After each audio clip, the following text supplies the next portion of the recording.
Hey, so I wanted to talk about some spoilers and talk specifically about the end of Spiral. So assuming you've seen this, let's get into it. The end of the film I at first thought was kind of weak, and when I was leaving in my car and I'm like, fuck, that was predictable as hell, and I didn't really like it. But the more I think about it, the more I actually do sort of appreciate a lot of elements to it, even if I didn't think that the initial twist was really all that shocking. When it came to the character of, let's look at his name, what's his name? Detective Fitch. Hey, I'm just editing now and I realized I've been saying fucking Fitch this whole time, and apparently that's not the guy's name. It's Mank. Every time I say Fitch, I mean Mank, okay? Was like the killer man all along. That was not a surprise. For one, because of the actor, he's in The Handmaid's Tale and a few other things, and I don't know, I just had a feeling about this guy from the very start, from like before I even saw the movie. I'm like, it's the partner, isn't it? It is. And it was. And I'm like, yeah, I fucking already knew that. That's kind of lame. But if we're getting past that element to it, I want to talk about the final trap in which he has Samuel L. Jackson, in which his name is apparently Marcus. I'm not good with character names.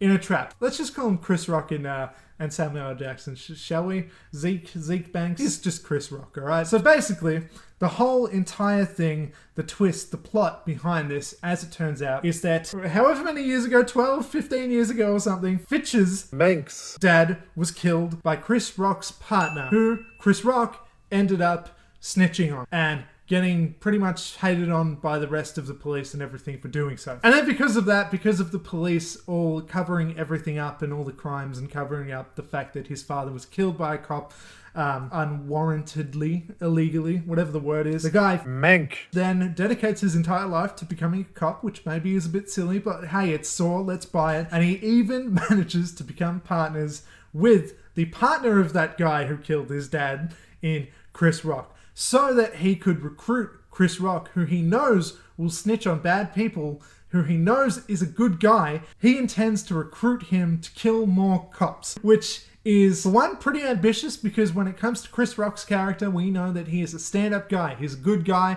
and he probably isn't going to kill people. But sure, I buy it. Mank He wants to take down more cops with a guy who doesn't like corrupt cops. That makes sense to me. So he then goes on to this elaborate plot and everything, trying to get this guy in, trying to reveal all of the dark secrets about the cops and everything, with the final trap being Chris Rock's dad, Samuel L. Jackson, in a trap, and he gives him the choice in either killing him, killing him, and essentially letting his dad die because he will be in a trap otherwise, or shooting a target that he's got elaborately set up to let his dad go and essentially lose in the end. And of course he chooses to do that, to save his dad and everything. And here is where I thought that the film failed at first when I first watched it, but the more that I think about it, the more ingenious I actually think that that is. See, when it comes to the character of Zeke Banks, played by Chris Rock, we know that he is a very, good moral person. He will not take the corrupt police by word and everything. He will snitch on people. He will take people down and everything who he knows is doing wrong. And, that's a very interesting character and everything. I think that there's something there where he's willing to break the rules and take the law into his own hands a little bit, but not too far as to be a corrupt cop, if that makes sense as well. I think that he definitely rides the line of this morally grey character who I kind of appreciate. I think is really well written.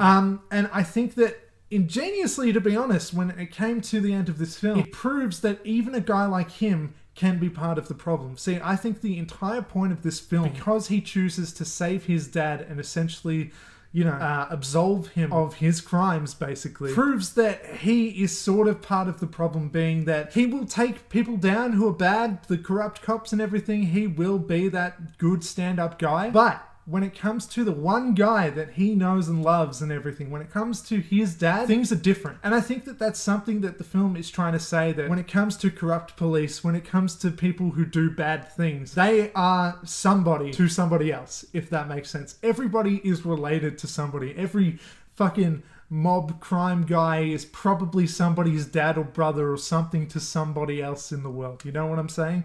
And so, despite being this good guy, despite being that morally stand-up guy, Chris Rock's character decides to basically give in and lose at the end to save his dad. And there's something really tragic about that.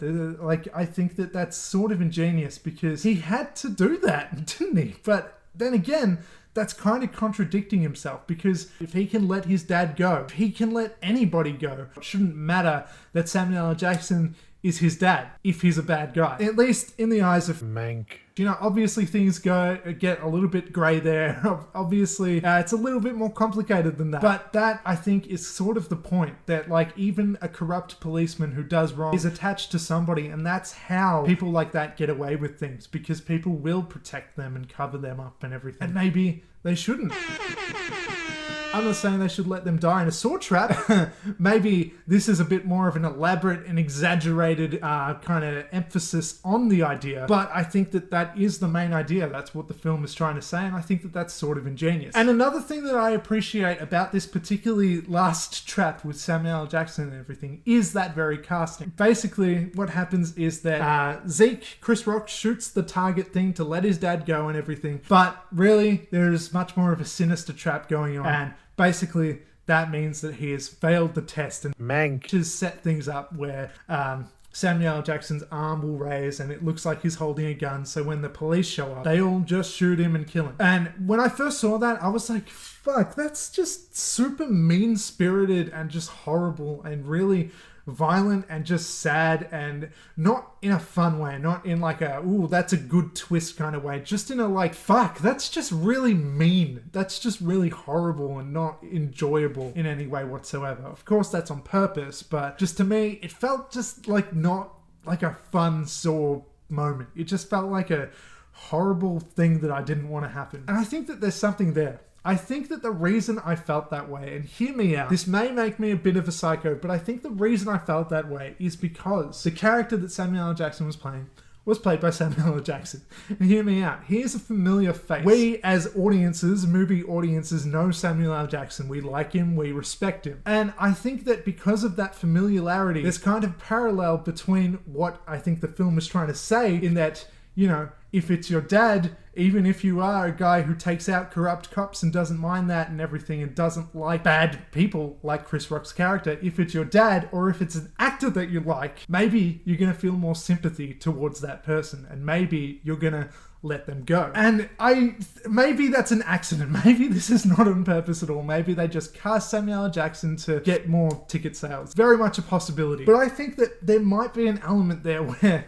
because they cast Samuel L. Jackson, we're supposed to think as an audience that this is horrible. And maybe we shouldn't. Not more horrible than any of the other people in traps, I mean. And for me, I did find it more horrible when Samuel L. Jackson was in a trap than any of the other nameless casts of characters that were in traps. I mean, those scenes were horrifically violent and everything, and just like, you feel bad for them generally. If you're a human, you're gonna feel a little bit bad for them at least, you know? But I don't think the sympathy levels were quite there for any of the other people other than Samuel L. Jackson. And I think maybe because of that casting, I think that was done on purpose. I think that it was supposed to show us that, yeah, even when it's a character like that, you know, just because it's somebody we like, they can still be a bad guy and maybe, you know, quote unquote, deserve what's happening to them. I don't think anybody deserves to be put in a saw trap, of course. That's extreme, that's horrible. But when it comes to kind of the metaphor, that's more what I mean. One problem, though, that I do have with this ending and with the Samuel L. Jackson character is that we learn that he was corrupt throughout the, you know, past however many years and everything as the police chief. But we aren't really shown that. We are more just told that. And I thought that that kind of made the whole point a little less impactful. Because, yeah, sure, maybe he was a corrupt guy and everything, but, like, we weren't really there with him. We weren't really seeing that. We're just told that he did some shady things in the past, but nothing really too specific. I think he was going to try and protect the guy who killed Manx. dad, but Chris Rock intervened. And that's why there was a lot of conflict between them. And also because Samuel L. Jackson wanted to protect his son and stuff, and he knew that Chris Rock's character, Zeke Banks, would get a lot of shit for snitching on his fellow cop.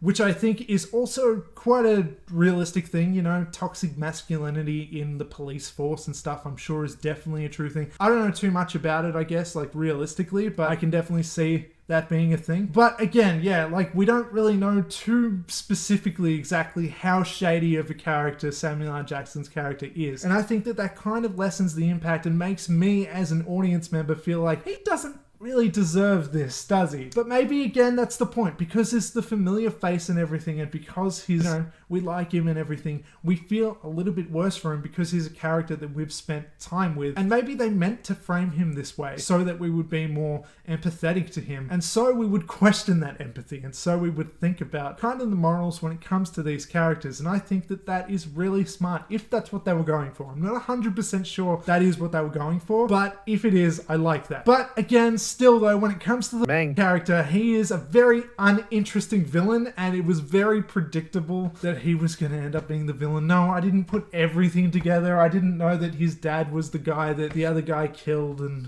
whatever. Blah, blah, blah. Details, but I knew it was going to be him. And I was pretty disappointed by that detail. And that's basically all I really wanted to say. I just wanted to talk about the ending. I thought it was pretty clever in some ways, in character depth sort of ways, in character motivation kind of ways. I thought it was kind of impressive. I thought the writing behind the motivations, particularly of Chris Rock's character, was really well done here, and I liked the dilemma of his choice and kind of what he had to do there with the villain and everything. I just don't think the rest of the film was really all that strong in comparison though. I thought it was okay, I thought it was good, but I just didn't think it really held a candle to the rest of the Saw series. But that's just coming from a big fan. It may very well work for other people. I don't know. But that's all. That's all I have to say for this one. Next up, or maybe I don't know when I'm going to post these in which order. I'm bad at this planning stuff. You know this by now, but I'm going to be doing a ranking, and, well, maybe you can know what to expect, at least with my first and last picks if you've been watching these videos lately. And that's all. Do the things. Thanks for watching.